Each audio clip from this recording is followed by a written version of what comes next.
people are saving like hundreds of thousands of pounds, sometimes millions of pounds of tax, and just winging it, like for the sake of, you know, spending a very, very small amount of money and getting peace of mind. Jeri Williams is a chartered accountant with 20 years of experience. Jeri started her own practice in 2016 from her garage and now manages an international accounting group, Smooth Accounting UK and Dubai. We get these conversations on a daily basis where we have to explain that that's not how a tax system works, right? If it were that easy, nobody would pay tax in the UK, right?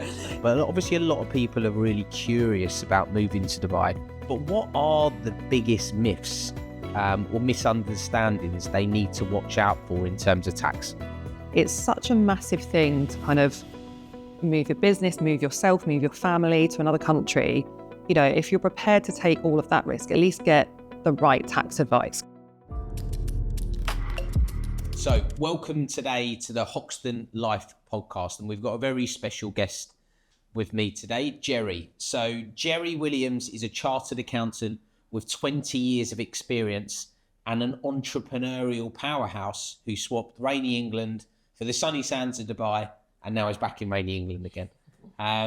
Jeri started her own practice in 2016 from her garage and now manages an international accounting group, Smooth Accounting UK and Dubai, which has staff and clients both in the UK and the UAE, much obviously like the clients that we manage globally for Hoxton.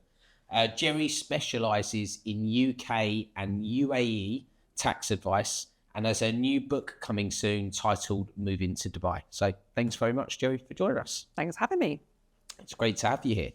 So, you know, I'm assuming you probably get this a lot. Well, I know you do get this a lot, but obviously a lot of people are really curious about moving to Dubai. But what are the biggest myths or misunderstandings they need to watch out for in terms of tax? I think the main one we come across is people that want to benefit from Dubai's low rates of tax and, you know, no income tax, really low corporate tax, but aren't actually prepared to relocate here properly. Yeah. So we get it all the time. People saying, oh, you know, but I know someone that's done it, and, you know, or I'm sick of paying so much tax in the UK, so I'm going to set up a business in Dubai and then I'll recharge some of it to Dubai. And we get these conversations on a daily basis. We have to explain that that's not how a tax system works, right? If it were that easy, nobody would pay tax in the UK, right? It's not that easy. It's actually quite hard to escape the UK tax system. You know, they intentionally make it hard. Because, I mean, how many people do you know that come to Dubai all the time? Everyone you speak to is like, oh, let's go to Dubai. You know, if it was easy just to come here every so often, everyone would do that. So I think that's the biggest misconception, is that you need to control and manage and run a business from the UAE if you want the UAE tax rates. Yeah. It's tough as well, isn't it? Like you said, actually proving that. And I mean, have you ever had to defend cases with HMRC to prove that exact point? And what kind of steps realistically can you see people take? So no, touch wood, we have not had to defend any yet. But we're very, we're chartered accountants, we're super careful with our clients. So even if we were to end up in a situation where we had a tax inspection like that, we'd be fine and be able to defend it, no problem. But basically our clients they make the strategic decisions from the UAE. The problem is when people think, well, I go to Dubai twice a year, so I'll just say that I make the important decisions. Yeah. But kind of forget the fact that they're running the business every single day on their phones, on their emails, physically in person, having meetings, their offices in the UK, their staff are in the UK. Like, they forget all these things. So I think importantly, your base of operations needs to be here. Staff, clients, the commercial aspect of what you're doing needs to be here, but also the directors and the ultimate owners need to physically be here. And that, you can obviously prove that with travel, your visas and your travel tickets and all that kind of stuff. But yeah, it's not as easy as people think, is it? No. I see it quite a lot with clients who are like, I'm going to sell my business and I'm just going to move to Dubai. Yeah. And it doesn't actually quite work like that. No, it doesn't. And that's the thing, like, even if you sell a business, you need to be gone for 5 years, Yeah. you know, to escape the UK kind of tax clutches on that sale. And it's like anything, and I'm sure you guys come across it in kind of financial planning as well, that it sounds too good to be true. It is, right? So like, you know, even me, I've got a UAE business which has UAE clients only. It has UAE staff. I am here in the UAE a lot. You know, I'm back and forth all the time. And my UAE business still pays UK corporate tax because I live in the UK. Yeah. So despite the fact that I'm here a lot, and like I say, all my operations are here, it's not enough. And that's what I try and explain to people. Like, if I'm not doing it, you know, I'm a chartered accountant. If there was a way, I would be doing it. But there isn't a legal way to do it. Therefore, I'm declaring all my UAE profits in the UK and paying, sadly, UK corporate tax on those. You know, it's just the way it is. And I think that's really the key, isn't it? Is making sure that you get good advice before you start running into this, because a lot of people try and DIY it. A lot of people go, my mate said, and actually without consulting someone who actually knows, you end up in all kinds of problems later on. Yeah, for sure. That's the, you know, I always say to people, wherever you get it, get proper advice. It's such a massive thing to kind of move your business, move yourself, move your family to another country. You know, if you're prepared to take all of that risk, at least get the right tax advice. Because another thing is people will get it wrong in terms of like how long they can go back to the UK for and just assume, oh, I can go back for 90 days, but they don't understand that it might not be 90. And if it is 90, it might have some other restrictions around it. And, you know, get it wrong by one day and you're going to pay UK tax on your worldwide income. And you've moved to another country. Like that's how kind of impactful making the wrong decision is. So definitely get proper advice. If you get it wrong, you can get it really wrong. Really wrong, yeah. And no one wants that. Yeah, exactly. So someone's hopefully trying to get it right. Yes. And they're saying, I am actually looking to set up my business here. Yeah. What are the steps and things that they should start putting in place, or they need to start getting together? What's like their shopping list of items? Yeah, sure. So we generally start with the tax consultancy first. So make sure that we do a tax report, kind of go through all the steps of becoming non-resident, you know, what they need to do. Because I think once people get their head around that and they're happy that they can make that work, then the rest of it follows. So then it's a case of, okay, what is it the business can be doing? What activity is it? Do you need a free zone company? Do you need a mainland company? So kind of understanding the best structure. Is it a regulated industry? All that kind of stuff. So once we've established that, it's then setting the company up. Then they come to Dubai and we get their visas, and then kind of just accounts and tax kind of follows after that. So that's generally the order we tend to take people through. And the cost is quite a lot different as well. And this is another thing I don't think people really get. Yeah. Like in the UK, where you can set up a business for $6.99, you can get your bank account super easy. Yeah. You know, using Tide or Revolut or whoever's offering it. Whereas in the UAE, it's not quite like that. No, it's more expensive, but naturally there's no tax. So, you know, swings and roundabouts, right? So it is more expensive to set up. You do have usually annual trade license renewal fees. So people think they just pay $5,000 to set up and then they're done. But it's like actually you're paying that every year. Yes. And stuff like that. So it's making sure people understand that they do need to budget for their setup costs, their annual renewal costs, their visa renewal costs as and when those come up. So yeah, it's definitely more expensive and more admin heavy here, which is why we kind of do the formations and do the company setup process for people, because it's not like you can just go onto company's house and just set a company up. It's just not like that here. And there's so many different options here. And depending on what you do will depend where is best for you. You know, it's like, you know, if you're a recruitment company, you're best going to probably Maidan or somewhere like that has recruitment as an activity.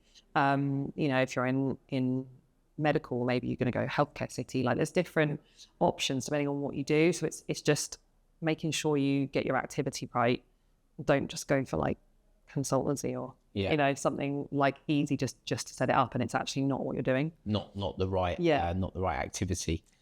That's a very valid point, because there are a lot of free zones that actually advertise to people directly as well. Yes. And of course they're going to only place you in their free zone. Yeah. It's like going to a mortgage broker. Yeah. That is, you know, it's like going to get your mortgage from HSBC. They're not going to offer you Barclays or NatWest or whoever else. It's only going to be from that provider, which again is why making sure that you speak with someone is important. Yeah, definitely. And it's, I think it's tempting for people because if they see like a cheaper option or they think, well, I'm sure I can do it myself.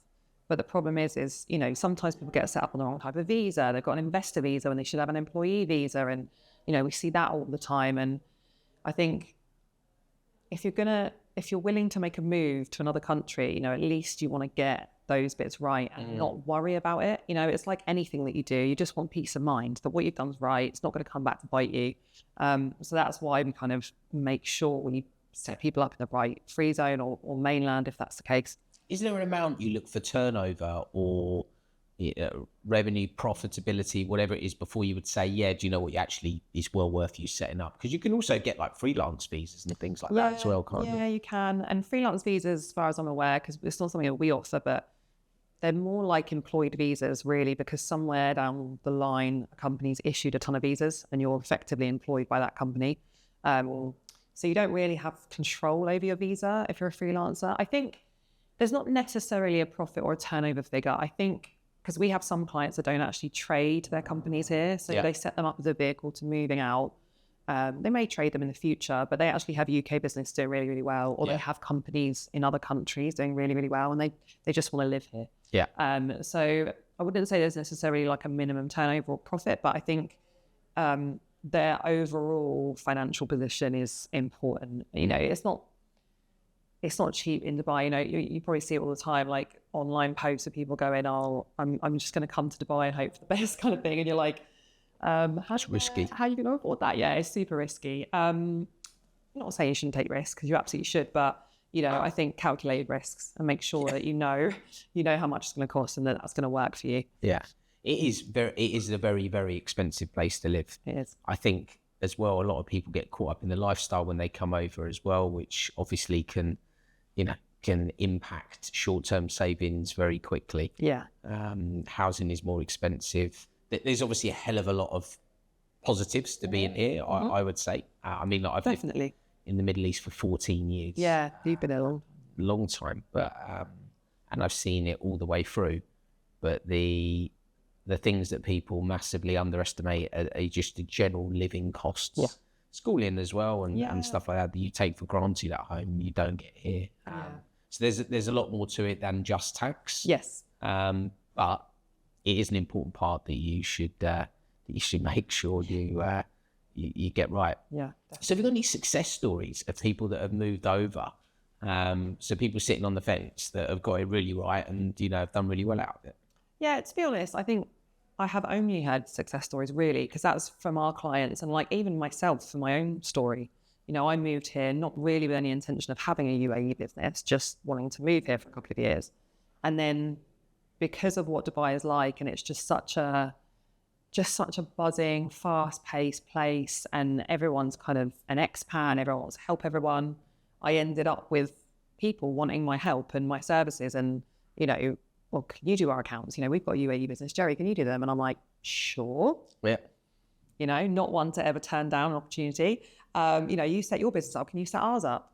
Yep, no worries. And then all of a sudden now I've got a UAE business and it's grown so ridiculously quickly. So I think that is a success story in itself, because it just shows the power of networking, for one, and not even networking in the kind of traditional going to events and stuff, but I just mean meeting people and having conversations with people. And, that opportunity here in Dubai, I've seen myself personally, but also from our clients, the amount of clients that I've had come here and they're like, just need a company, not going to trade in the UAE. They've got a company in the UK, it's turning over millions, they're doing very, very well. And then literally I'll get a message going, just signed a deal just signed a contract in the UAE, everything's changed. And I'm like, it doesn't surprise me in the slightest, because that's what it's like here. Yeah. There's just so much business to be done here. And I find it so much easier. And I don't even live here anymore. And I find doing business here and signing clients here is so much easier than in the UK. Yeah. Just so much easier. Less competitive? I don't even know if maybe it's less competitive from my perspective, because we are British chartered accountants and we have the UK UAE kind of niche. That's what we do. We help UK business owners out here. So maybe there's a bit of a niche there and maybe there's less competition. But I think it's more because people here generally have a lot of money and they're not so price sensitive. You know, the economy's taken a bit of a bashing in the UK. People don't have so much disposable income. They're trying to keep their costs down. So everything's a bit of a hard sell, I'd say, in the UK. Whereas here, I mean, people don't very rarely even look at the costs. You know, we send quotes, people just go, yeah. Like, they don't even, not bothered. They just go, yeah, I want you to do the account. So I'll just sign. Like, it's not, you know, obviously it wouldn't be a ridiculous amount, but I'm just saying, like, it wouldn't matter if I was say, you know, say I'm, I don't know, 5,000 dirhams a month and another accountant is 3,000 dirhams a month. It wouldn't, they're not so like, well, I'm going to go with a cheap option here. I haven't found that really here. Why would you say that? I just think because people have got more money here, and they're not paying tax, so they're not so kind of penny pinching. And I understand why people do it in the UK, 100%. Like, I do it as well. But I think it's important to get value for money. So I'm not so bothered about, I don't want the cheap option. I want to get, you know, I'm happy to go for the most expensive if that's the service I receive. And I just think here people are more, they have that growth mindset. You know, it's like, just need my account sorted. You're great. You're going to do them. Yep, done. Like, it's that kind of mentality. Whereas in the UK, it's just such a kind of long, drawn out decision. Yeah. You know, that's what I find anyway. Yeah. Quicker. It does. Things do move at pace here for sure. They do. Which is good. I think things are definitely, in terms of the administration process of setting up businesses, has become much more streamlined.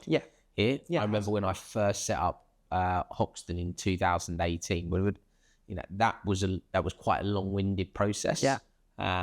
So now you can get a business incorporated and a bank account fairly quickly. I still find banking is a bit of an issue here, and that needs to be taken seriously. Yes, it does. Because you can't have a business set up here with a bank account back in the UK. No, you can't. Not really going to work. No, you can't. And the amount of clients that ask that as well, the amount of times I get, well, what am I going to do? Because my clients won't pay. You know, my clients are UK based and they won't pay UAE. Like, I don't know what you want me to say. Like, that's just the way it is, you know. And so there are better options now. Even in the 3 years I've been doing it, it's come on away here, but it is more of a challenge, like, than it is in the UK. Set up a bank account for a business, for sure. Yeah, it is tough. It's the anti-money laundering. Obviously, Dubai were on the grey list. Yes. Now they're not, which is fantastic. But also, I think the banks took that, and the country as a whole took that massively. It's a big important thing. It makes everyone's life much more complicated that lives here. Even for them to raise money, it makes it much more difficult. So very happy that they're off now, which is fantastic, as I'm sure the rulers are as well. But then therefore AML is much stricter. It is. And KYC than what it was previously. I think even buying property and stuff like that here as well now. I mean, you used to be able to buy it with cash, which is quite an alien concept, isn't it? In the UK, when you probably can't even take £1,000 out of your bank account now. Yeah, true. But it is a cash society here. It is not a debt, and the credit cards are available. You should watch out for them as well, because some of them do attract really high interest rates. They do. But cash is more accepted. Yeah, and checks. Yeah. You know, checks are still post-dated checks. Yeah, like, give the landlord 4 checks. And I'm like, excuse me? What do you mean? No, I have a checkbook. But it's just the way it is, you know? Checks are a thing, and you need a checkbook if you want to rent somewhere and stuff. I mean, they are starting to accept now, like, online payments and stuff like that, but it depends what landlord you get. Yeah. They might go, no, it's checks. You know? No, I know my landlord's the same. Yeah. You know, he does not like... He does not like bank payments. No. He prefers it coming from check, which I get, because there's a lot of stability around it. There is, because if you've given a check and it doesn't clear, you can get in a lot of trouble here. You can get in a lot of trouble. Interestingly enough, though, they have made it now civil, not criminal. Yes. So, although I think you can still get put in jail, don't hold me to that. But if it's not like in the UK where you just you can turn around and go kind of, so what? Yeah. It's taken seriously, which is a good thing anyway. You shouldn't be bouncing. No, you shouldn't. You shouldn't be bouncing checks. What's the biggest differences between the UK and UAE tax system? I think the UAE tax system is newer. So where we have in the UK such a old and very, very, very complex and detailed legislation. They don't have that here. So, because I often get asked by accountants, like, well, how do you know how to do like UAE accounts and tax and everything? And I'm like, well, if you can do UK tax, which is mind-blowing, it's so complicated. Firstly, the UAE only brought corporate tax in 2023. So it's brand new. No accountants know how to do it, right? Like literally we're submitting the first returns as we speak, and that's across the whole country, right? So it's not like they all know how to do it and I don't. Nobody does, right? So every single one of them is learning. But secondly, the legislation is really, really small in comparison to the UK legislation. So VAT is 5%. The VAT legislation only came in like 5 years ago. So that's super, super small. The corporate tax legislation is brand new. So it's a lot easier to digest and learn. The skills are transferable. But that's the difference, I would say, is that you've got really, really complex, thousands of pieces of legislation make up the UK tax system. Here, it's minimal. I think it will develop over time because as people are submitting returns, they're going to build out the legislation to go, hang on, how do we deal with this? How do we deal with that? But at the moment, it's a lot more simple. So let's look at the different types of tax. So from a personal perspective and from a corporation perspective. Yes. So income tax rates. Yep, don't exist. Yep. CGT. So it doesn't exist in Dubai, and in the UK depends what you sell. It's different for companies and properties and stuff like that. Yeah. But yeah, none in Dubai. None in Dubai. And then obviously from the corporate perspective, the last one, let's do inheritance tax. There is none. None. Again, stamp duty when you buy a property. There is a tax. There is not a tax charge, but there is a fee. There is a Dubai land fee. Yeah, I don't know how much that is. I think that is. I think that's 4%. Or memory. 2%. 2%. Or 2% to one and 2% to the agent, or something. Yeah, something like that. So if you're buying a property, there are taxes. Yes. For fees. It's not called a tax yet. Yeah. Dubai land duty. Yes. Then if we kind of move into the the corporate realm, so there is a corporation tax, which is 9%. 9%, and that was newly introduced. Yeah. So there is tax. There is. There is. In 2023, that came in. VAT. 5%. And what's the threshold? 375,000 dirhams. So if you make over 375,000 profit revenue. Revenue, then you have to file VAT returns or exempt yourself if your sales are outside the UAE. Yeah, which actually exempt. quite a lot of businesses do operate like that. So many. But then you can't just say, well, I didn't know. No, you can't. You have to file an exemption. Do you have to file the exemption every year? No, just one off. But you still are. You still need to comply with the same rules. So the 375,000 dirham turnover threshold still applies, and a lot of people get that wrong because they think, well, I've moved to Dubai, my customers are all in the UK, for example, so there's no VAT. Right? Yeah. But they've done $1 million dirhams turnover. Well, it doesn't matter because it's all zero. It does matter because you've missed a deadline now to register and exempt yourself. So basically you have to go through the registration process and exempt yourself at the same time. Yeah. So you can't ignore it. As soon as you hit 375, you've got to do something about it right away. Yeah. Very short window to get it in. A lot of people also believe that, because obviously, if we go back to the individuals, so you've got 9% corporation tax, but clearly a way to lower that is to pay yourself. Yes. So if you pay yourself an income from the business, that would lower your taxable profits in the year. Yeah. So effectively, that is a good way to distribute. It is. You do have to be careful because they've got transfer pricing legislation in place. So what people can't do is just wipe their profits out or bring themselves below the threshold. Yeah. Yeah. So you've got to pay yourself a commercial rate of salary. People always want to know what that is. And I go, hey, if you're going to employ someone to do your job. And the difficulty is that directors tend to always go, well, I should be paid. Yeah. It's like, no. Take yourself out of the equation because you're the owner. So as the owner, if you were a third party doing your job, you wouldn't pay them every penny that your business earns. No. As an owner, you would then get nothing. So what would you pay someone to run the business or do what you do on a daily basis so that you as the owner still earn a good margin? Like you can't, it's trying to get people to kind of differentiate between the two because they can't think like that. They think, well, I should pay myself 100,000 dirhams a month. And you go, okay, well, you weren't paying yourself that in the UK. So, you know, or you, if you looked to employ someone to do a similar role, not a director, but an actual role in the business, what would that be? You know, a manager, for example. And so you should be really careful that it's a commercial rate of pay. Yeah. Don't be silly with it, basically. Don't be silly with it. And then the other thing that people also need to remember is that if there are dividends left, that's obviously after corporation tax, but 9% corporation tax is not a lot. No, it's not at all. It's very low in comparison to other places. In the UK, it's 21. It's between, well, it's 25, but it starts at 19 and up to 50k is 19, and then it gradually goes up to 25. So for most people, they're paying 25%. And if it's an investment company, we'll come on to that next, but if it's structured as an investment company, it's 25 anyway. It's still 25, yeah. Yeah. So interesting. So let's talk about that, because then we do have other types of companies as well. So we've obviously got trading companies, which we've talked about, and people will have companies to house themselves so they can get a visa. Then the next one that we would typically deal with would be family investment companies, or companies that you hold your assets in.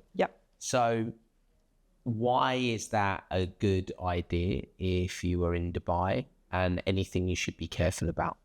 So it depends. I hate to give that kind of politician's answer, but it really does, because like I'm sure when you guys are advising people, there's no kind of black and white. So it depends on their whole circumstances. I mean, people not always going to stay here forever, you know, so it's thinking about what's the long-term plan. Like, are you staying here? Are you going back? Because ultimately, a lot of the time, people are just delaying their tax position. Like if you're moving back to the UK at some point and you're going to fall back into the UK tax system, that's just the way it goes. Same as what happened to me when I moved back. So I think housing assets, you know, it wouldn't make any difference if you had an income generating asset here as an individual or as a company, really, except for that you might end up paying corporate tax if you own it through a company out here, because there's no income tax. If you own it personally, you're not going to pay any tax. So I think looking at the bigger picture, what's the long-term plan? Are you staying here? Are we going somewhere else? Have we got kids? Are we passing it on? Like, what are we doing? And then advising whether a corporate structure is best. Which is exactly the same as what we do in the UK, really, but there's just more tax implications. Inheritance tax is an important one to consider. All of that as well, making sure that we take that into account too. For sure. So what are the common mistakes you see people make when they rush into Dubai without making a proper plan? Good question. Quite often people set up investor visas and then want to take a salary and they can't.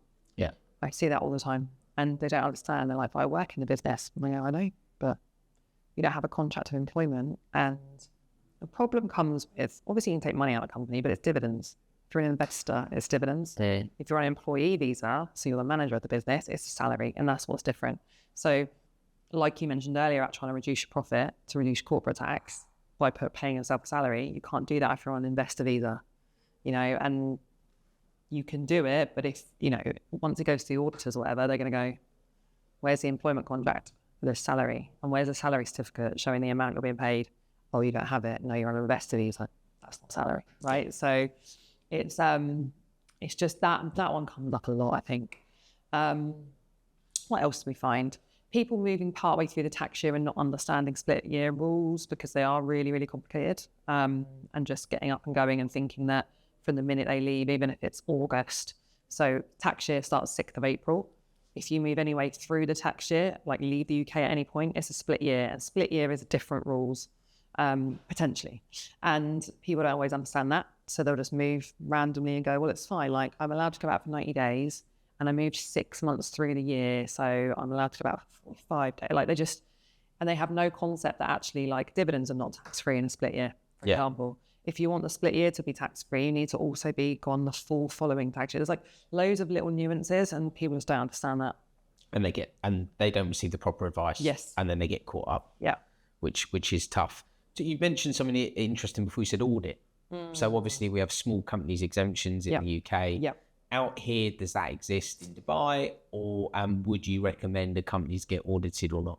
So yes, it does exist. So initially when corporate tax came in, there was talk of everyone was going to have to audit accounts to submit corporate tax. So even if you were dormant, they had to be audited. I know. And we were like, oh no. And then they announced that that was not the case. So unless you meet the criteria, either you're a qualifying free zone, which very few people are, which means you pay 0%, then you have to have an audit, or you're a large company. This is testing me now. I think it's like 50 million dirham turnover, something high. Then you have to have an audit. If not, if you don't meet those and there's no other reason for it, then you don't need to be audited. So you can just prepare accounts as normal. The issue comes when a lot of people need audited accounts for other reasons, like you need to renew your trade license. Say you've got a mainland company and they go, can we have your audited accounts? We're not letting you renew without them. Or the FTA request them, which they can do at any point. We've seen that happen. So we do advise our clients to get audited accounts done anyway, but ultimately it's up to them. Yeah, like I think we would typically advise it. I know we have to because we're regulated. You're regulated, yeah. So we have to get it. It's a stipulation for the regulator. Yeah. But again, like you said, it's, you know, if you have got a trading business out here, kind of makes sense. Yeah, it does. And it's not like an audit in the UK. Yeah. It's different. Yeah. It's a bit less intrusive. Probably, exactly. That's a very good way of, PC way of putting it. Yeah. What's, like, going on to the last couple of questions for you, Jeri, what's one thing you'd advise someone to do before speaking to a tax advisor or accountant? Get recommendations, I would say, or at least do a bit of due diligence, look up reviews online, that kind of thing. Don't listen too much to the noise and Facebook groups and the general, like, Joe public trying to advise, which, I see it all the time where I'm like, if someone will ask a tax question on a Facebook group and just random members of the public are like, you need to do this, you need to do that. And I'm like, no, you don't. Yeah. It's just... Please don't do that. It's like, please don't do that. But I'm just sat there, like, as a bystander, just watching this conversation and all these people saying absolutely, like, wild things. So yeah, just try not to listen too much to the noise. I mean, it's another reason why I've written a book, because, I'm trying to brain dump. And although I can't give specific tax advice to your individual circumstances, like, I've tried to put as much information in the book as possible. From my perspective, obviously a lot of it, but like, I've moved with my family, I've lived here, I've done the schooling, I've done the business side, I've done all of that. So, I think get recommendations and try not to listen to kind of, you can listen to people in terms of, like, socially and, what schools they like and all that kind of stuff. But when it comes to really important business stuff, just, make sure you try not to listen to random people. And where can people find your book if they want to buy it? It's not released yet, but it will be, possibly by the time this podcast comes out. It's going to be on Amazon. Yeah. Everyone can join the waitlist for it. On my LinkedIn, Jeri Williams, all my social media accounts, there is a link to the waitlist. It should be out in the next couple of weeks. I'm hopeful by the end of May it will be out, but I've been saying that for about 2.5 years. So it's on its way though. It's written. It just needs editing. It's just not final. And finally, if someone is serious about relocating to Dubai, their business interests, selling their business, what's the very first step they should take from a tax perspective? Yeah, I think establishing their personal tax position, like what it is now, what it's going to be, and how they make that cut from the UK tax system, really, really break the ties, I guess. I think that understanding that is where so many people don't and just wing it. Yeah. And I'm like, it's such a big, people are saving like hundreds of thousands of pounds, sometimes millions of pounds of tax and just winging it. Yeah. Like, for the sake of, spending a very, very small amount of money and getting peace of mind. So I think definitely the personal tax side is the big one. Yeah, definitely. Get that right first off. Yeah. And understand it, understand this is my situation, not like, because I say to people all the time, like, because they go, well, what about you? How many days were you allowed back? And I'm like, don't worry about me, because mine might be different to yours. You might be allowed back for 6 months. People are sometimes allowed back for 6 months of the year and they don't realise. Yeah. So it's what's specific to you. Yeah. And getting it right. And getting that advice early on. Definitely. Because paying a few £1,000s initially is well worth it. Yep. Than getting tens of thousands or hundreds of thousands of pounds tax bill later. Yeah. Which we've also seen as well from people that have got bad advice. Yeah. So we obviously work very closely with Jeri. If you are interested in setting up your business or moving your business to Dubai, obviously let us know, and then we can connect you with Jeri as well. But yeah, it's a very important subject that you should 100% receive advice on. And again, none of this is personalized financial advice, none of this is personal tax advice. We will need to make sure that we get your personal circumstances and provide that in regulated format, especially from the financial advice side. It just one last thing, is tax advice regulated here? No. No. And on that bombshell. That sounded like a really short answer, but no, it isn't. No. But on that, we will. Thanks, Jeri, very much for joining us. Thank you. Hope you found it useful, and please like and subscribe if you found this good and you want more information on your tax affairs and financial advice. Thank you very much. Thank you.